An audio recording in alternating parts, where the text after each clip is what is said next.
Mumbai express way પર દેરુલ ગામ પાસે લઘુશંકા કરવા રસ્તો ક્રોસ કરતા ટ્રક ડ્રાઈવરનું કારની ટક્કરે અકસ્માતમાં મોત થયું હતું।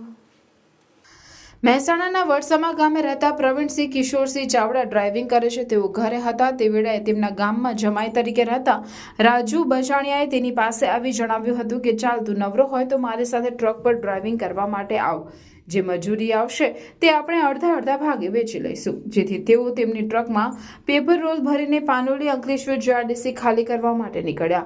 તે દરમિયાન તેઓ વડોદરા એક્સપ્રેસ વે થઈ દિલ્હી મુંબઈ એક્સપ્રેસ વે પરથી ભરૂચ તરફ આવી રહ્યા હતા। તે વેળાએ તેમની ટ્રકના ટાયરમાંથી અવાજ આવતો હોય રાજુએ બીજા ટ્રેકમાં ટ્રક ઊભી રાખી ટાયરો ચેક કર્યા બાદ પ્રવીણસિંહને લઘુશંકા કરીને આવું છું, તું ત્યાં તે સુધી તું જેક કાઢ તેમ કહી તે આગળ નીકળ્યો। ત્યાં અજાણી કારના ચાલકે તેને ટક્કર મારતા તેનું મોત થયું। અકસ્માત સંદર્ભે તાલુકા પોલીસે કાયદેસરની કાર્યવાહી હાથ ધરી હતી।